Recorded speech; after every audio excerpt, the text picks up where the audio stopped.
History was made at Leeds last night. Twin tons by Rishabh Pant. 4 drop catches by Yashasvi Jaiswal. Was it Ben Duckett's massive fourth innings stun?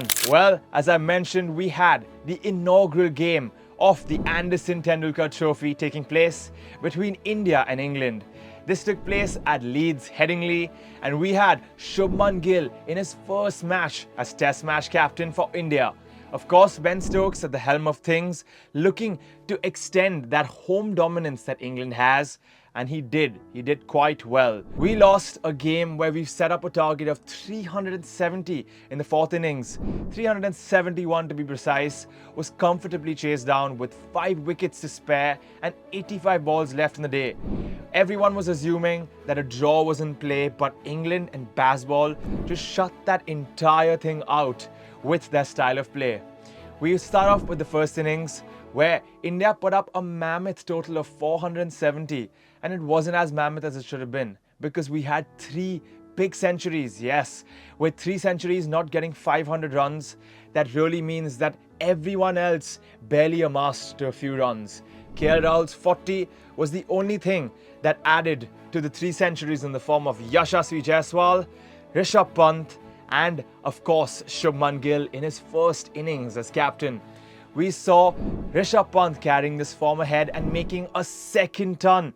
Twin tons, the second time in the history of cricket ever by a wicketkeeper batsman, just after Andy Flower. Well, apart from that, of course, KL Rahul with 130 in the second innings, but we'll get to that. Now, moving on to the second innings of the game, the first batting innings for England. We saw Ben Stokes' men making the lead just 6 runs. Yes, they were able to get 465 because, well, Pope has a love affair against India, scoring 100 again. And not just that, we had Harry Brook getting out on 0. It was a no ball, and Bumrah regretted it majorly because Harry Brook went on to score 99. Luckily, didn't score that 3-figure mark, and I'm sure that England will feel the heartbreak somewhere that Rahul felt when he got out on 199 too. This was the second innings, a great attempt by Duckett to give them a start of 67, and they ended up 6 runs short. But what's next? We have 2 more centuries, 5 centuries in the entire match. India really should have won this one, but somehow they didn't.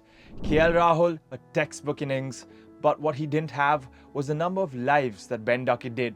Ben Duckett, living a charmed life, had so many opportunities that a man of his caliber wouldn't waste that opportunity and went ahead to score a very quick 149.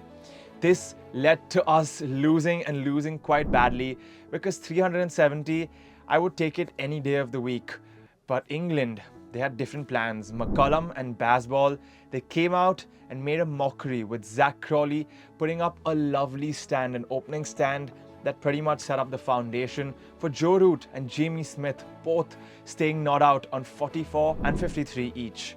This was a very disappointing loss for India.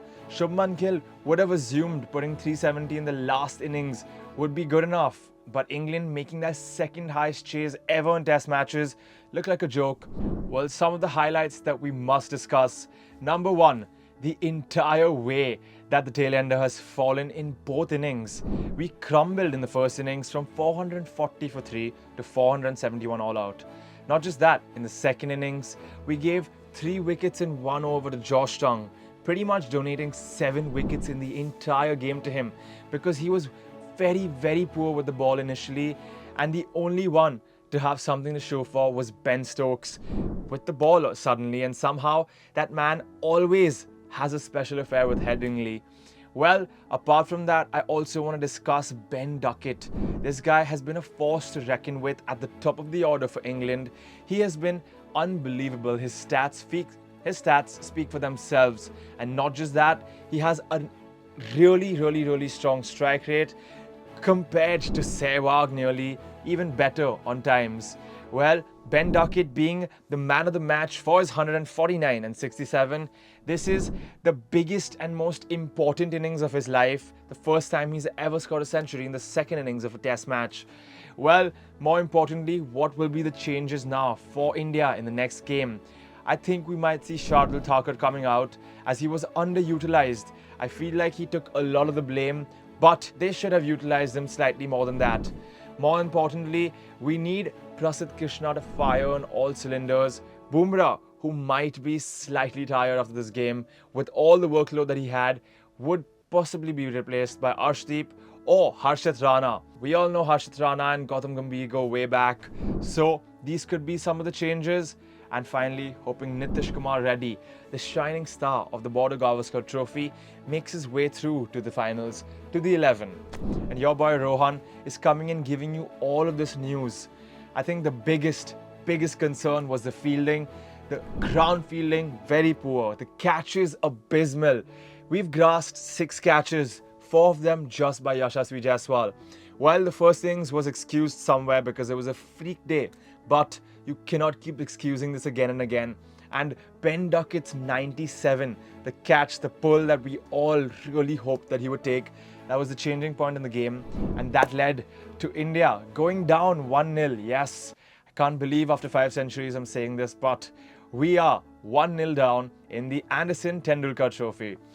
Please go like, share, subscribe if you want to know more about everything that's taking place in the series, because your boy will give you all the updates and more. It is time for me to say goodbye, but stay tuned for all the content that we share with you. 94.3 One World, your station. Radio 1.